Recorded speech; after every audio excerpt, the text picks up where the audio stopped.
Hello there, this is Kopeka, and welcome to another BendersMC developer update video. Today, I will be going over everything being released in the BendersMC Next Generation update, the single largest content update that the server has seen. So buckle up, grab some popcorn, and sit tight, because we have a whole lot to announce today. To catch you up to speed, over the past few months you may have noticed some changes taking place in Warzone, with the introduction of the new boss and villain, Ren, as well as the mysterious strangers entering Warzone who ended up being Kenji, Zira, and Pike. For those of you who paid attention, subtle changes took place to the dialogue each character had, hinting to something big. And as you just saw, something big happened. Back when the server relaunched, we were very constrained on time, as we wanted to get your favorite server back up and running, after an unfortunate mishap leading to the server being deleted. Because of this, I was unable to implement my full vision of what Warzone was supposed to be. So over the past 3 months, myself and a select few of our best builders have been working on bringing to life my full vision of what Warzone is and should be. With that being said, I'm proud to announce the largest update BendersMC has ever seen. BendersMC Next Generation. To kick off the long list of new features this update brings along, please welcome head builder Austin, who is going to break down the new and improved spawn that he designed and handcrafted for you guys.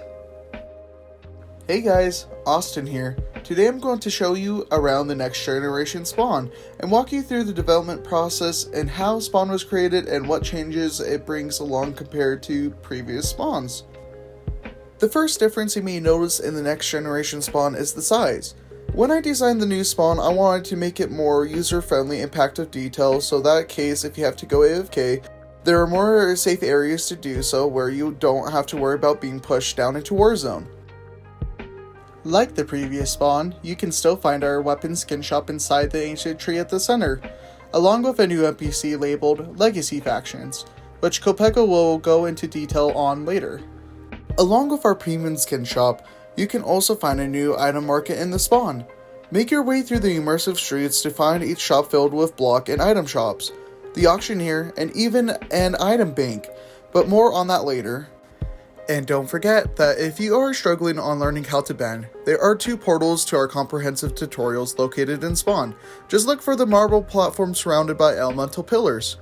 A few things to take note of in spawn is the newly redesigned King of the Hill and Outpost headquarters, the new Warzone weapons forge, and the many hidden Easter eggs and secret areas throughout the spawn. When I made spawn, I wanted to ensure that not a single detail was overlooked. Thank you, Austin, for going over the exciting new spawn islands that will house so many more upcoming features. I am happy to announce that we are not only getting a new and improved spawn, we are also adding a brand new updated Warzone terrain.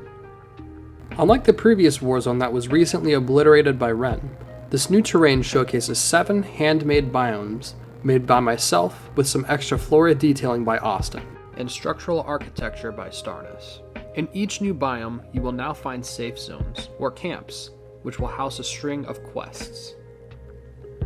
Warzone quests will be a way to immerse yourself into BendersMC lore, as well as introduce a role-playing aspect to what was a previously strictly PvP-based area. New Warzone quest lines will be released on a regular basis and will offer a variety of rewards upon completion, including materials, in-game cash, Lotus coins, and sometimes even a new item or weapon. With the introduction of safe zones and camps, players can choose to either drop down into Warzone the classic way, or use the warp NPCs at spawn to teleport directly to a safe zone. One big concern we had with the introduction of safe zones was how it would affect combat. Our goal with safe zones is to offer players a way to safely deploy into Warzone without having to go through the dreaded center, which can tend to be a bloodbath. If a player finds it hard to navigate Warzone without being attacked, they can simply visit the NPC linked to the biome they want to go to and teleport directly there. We are also aware that safe zones could be abused or misused by people trying to avoid losing a fair fight. In order to avoid that issue, safe zones are only safe if you have not been combat tagged outside of the safe zone. If you are outside of the safe zone, start fighting a player, and retreat back into the safe zone, you can still be attacked inside of that safe area until you are given the out of combat message in chat. Another feature we are introducing with this update is new player protection. New player protection is a feature that protects new players from being targeted and hunted while trying to establish themselves in Warzone. What this means is that when a brand new player joins Warzone, they cannot be killed by veteran players unless the new player attacks first. If a veteran player tries to attack a new player, they will receive a message in chat saying they cannot attack the new player.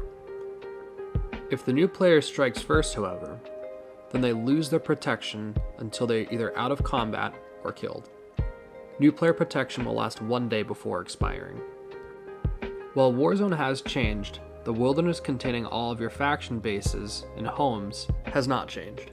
To return to where your faction bases and homes are, simply type /wilderness to get to the wilderness, and then type /RT to random teleport, or use /home. Now that I have talked about the quality of life changes coming to Warzone, let's dive into the exciting new content that has been added. Warzone mobs and weapons. With the destruction of old Warzone, our storyline brings you and our protagonist to a different realm that Ren has enslaved. Using his dark spirit bending, Ren has managed to corrupt the fauna of the region to carry out his bidding. In each biome, you will find a unique custom-made monster. Each monster has a different level, however, with the damage and health increasing the farther into the biome you wander. So be careful where you step as you explore each terrain. Upon slaying one of Ren's monsters, each monster has a high chance of dropping a biome shard. Biome shards can be collected and taken to the new Spirit Forge and spawn to craft Warzone components, such as the axe handle and axe blade. Upon crafting these components, you can then navigate to the World Boss portal and use more biome shards to summon elite world bosses. Be careful, however, world bosses have been designed to be taken on by at least 5 players, and will be very hard if you go in without backup. You also have to be careful because once a world boss has been summoned, the entire server will be notified of this event, and can join in on the fight at any time. Upon defeating a world boss, 1 boss shard will be dropped and soulbound to the first person to pick it up. So if you summon a world boss, expect there to be a big competition to get to that boss shard once it has been dropped.